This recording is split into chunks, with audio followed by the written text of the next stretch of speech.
Prime Minister Narendra Modi has turned 74 today. 53 years ago, he had joined the RSS, the Rashtriya Swayamsevak Sangh, and rose up the ranks eventually, witnessing up close various hues of Indian politics and absorbing along the way ideologies, aspirations, and skills that make him the leader that he is today. But this is not a biography of the Prime Minister. That's not what I intend to talk about today. This is a reflection of India's journey with Modi as the Prime Minister and what I believe is the greatest and deepest impact of his leadership on this nation. This is about India reclaiming its position as a civilization state. This is Shubhangi Sharma for CNN News 18. Let's get started.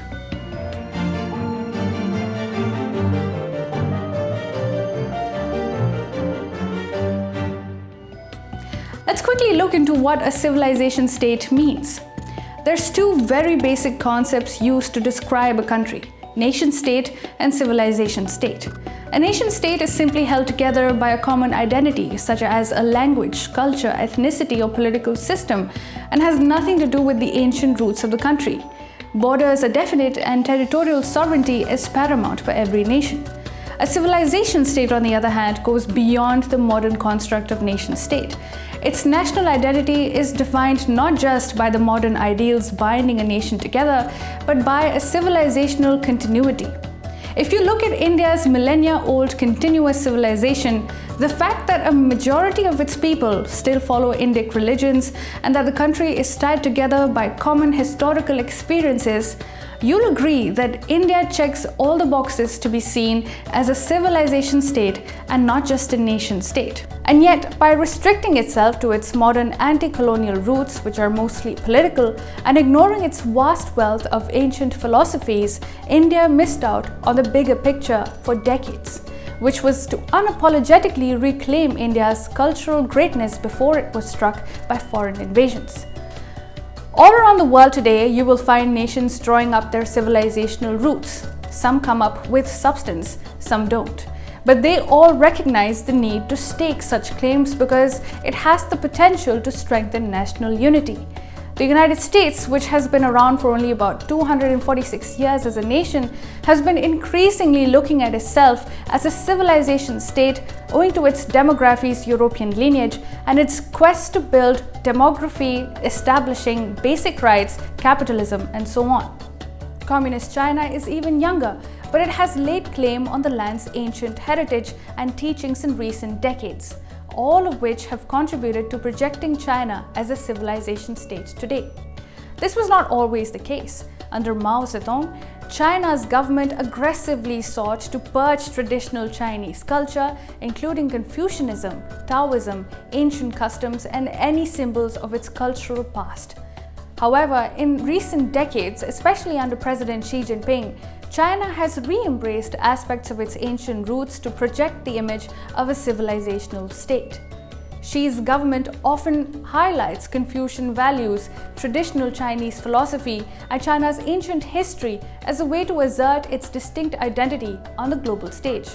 So why did Communist China do this? Because it had been sitting on a wealth of ancient knowledge and philosophies which had to surface at some point in time with or without it. To resist revolutionary change against communist rule, the Chinese regime transformed itself to rally public support. And it helps internationally too, because by embracing what it once tried to bury, China gets to showcase its historical continuity and strength, contrasting with Western nation-state models.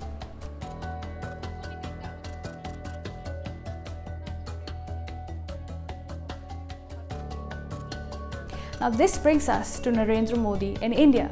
For many Indians, Narendra Modi's tenure as Prime Minister signifies a civilizational resurgence unmatched since the nation's independence. His decisive victory in May 2014 reflected more than just a call for improved governance. It marked a profound shift actually in India's worldview. His ascent, marked by 3 consecutive electoral victories as Prime Minister, has revitalized India's identity as an ancient civilization poised for a modern revival. If there had been a quiet movement for civilizational resurgence brewing in India, Modi's ascent helped bring it to the mainstream. There has been a shift in narratives, symbolism, and imagery supported by the office of the Indian Prime Minister. The Prime Minister wearing religion on his sleeve, the introduction of the International Yoga Day, the culmination of the Ram Mandir movement into a grand temple in Ayodhya, the mural of Akhand Bharat in the new Parliament building. The list is endless. India's theme for its G20 presidency was another major reflection of its transition. We followed the principle of Vasudhaiva Kutumbakam, referencing old Hindu texts to remind the world that we are one. The mural of the Konark temple and the statue of the god Nataraj at the G20 summit venue in New Delhi all showcased India's vast wealth of philosophies predating our modern history by thousands of years. Under his reign, India's cultural heritage, truly born out of this land, has returned to the surface. He has invoked leaders from India's past like Chandragupta Maurya, Ashoka, and Chhatrapati Shivaji. He has frequently invoked ancient India's accomplishments in science, mathematics, and medicine. He has taken all of this to the world stage, popularizing the use of the name Bharat for India and wearing a sense of pride that Indians have yearned for decades. This nationalistic movement is often called Hindutva and seen by its critics as an exclusivist movement aiming to remove India's linguistic, cultural, and religious diversity to the detriment of its minorities. However, 10 years in office, Modi's message has been consistent. India's rich civilizational heritage is not a threat, but a binding thread for all Indians. It has come to be all apparent, but it is not overbearing on India's diversity. In fact, it seeks to protect this diversity. That is how flag bearers of the movement see themselves, at least. Turn towards Pakistan, Afghanistan, or Bangladesh, where diversity has rapidly eroded in a span of just decades, and you'll see a marked difference in India's civilizational values. Now, why is it significant that India is falling back on its civilizational roots?